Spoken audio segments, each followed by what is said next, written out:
Armageddon Time, le 8e film de James Gray, sort au cinéma. Pur produit de New York, James Gray est sans doute un des réalisateurs américains les plus importants de ces 20 dernières années. C'est un de ces réalisateurs avec une personnalité ultra prononcée et dont la filmographie forme un tout cohérent avec à chaque fois les mêmes thèmes en filigrane. Son premier film, Little Odessa, sort en 1994.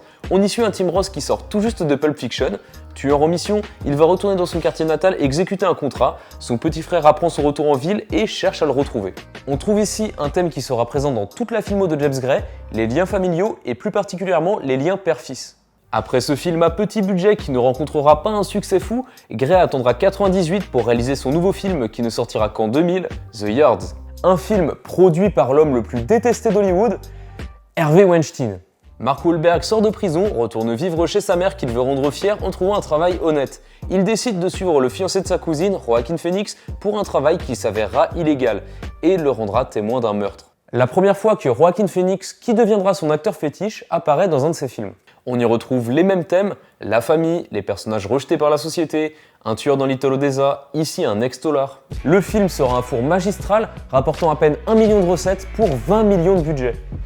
Et pour cause, Harvey Weinstein a complètement charcuté le film, retardé la sortie de 2 ans et l'a finalement sorti sur très peu d'écrans.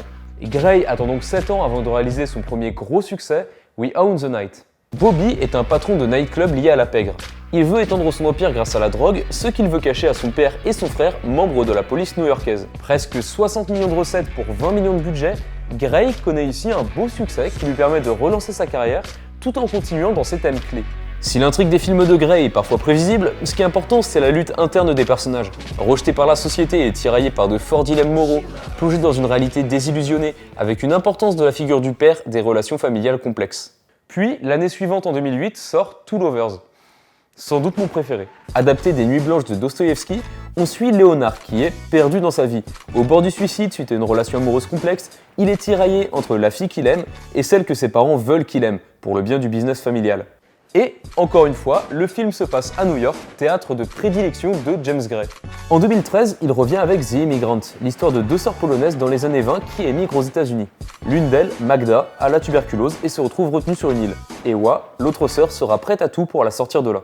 Si le film est une réussite esthétique, il marche plus en France qu'aux USA, avec en tout mondialement 6 millions de recettes engrangées pour 16 millions de budget.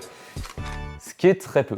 Et pour cause, c'est Weinstein qui distribue le film aux USA sur très peu d'écrans et qui a encore essayé de le modifier. Ce qui n'est pas très grave puisque 3 ans plus tard, Gray revient avec The Lost City of Z, qui est très bien. Un major de l'armée britannique est envoyé en Amérique du Sud pour cartographier. Il se met alors en tête de retrouver la fameuse cité perdue de Z. Il sera tiraillé entre l'amour qu'il porte à sa femme et son fils et sa soif d'exploration. Le premier film de Gray qui ne se passe pas à New York, mais ne vous en faites pas, les thèmes sont toujours présents. Et 2 ans plus tard, il revient en 2019 avec son plus gros budget, Ad Astra. Et le film est enfin rentable. Et pour cause, Brad Pitt, dans l'espace, un blockbuster de science-fiction, gros budget, ça marche. Mais qui reste un film de Gray à 100%. L'histoire de Brad Pitt, astronaute, qui va aller aux confins du système solaire pour retrouver son père disparu il y a des années. Malgré ses allures de gros blockbuster hollywoodien, le film est très intimiste, très intelligent. Le même film aurait pu être fait à New York en fait. Et c'est un film qui traite toujours de tous les thèmes clés de Gray, qui est ultra cohérent avec tout le reste de sa filmo. Comment faire passer un cinéma indépendant, intime, de niche, avec un énorme budget, une énorme star et des airs de blockbuster.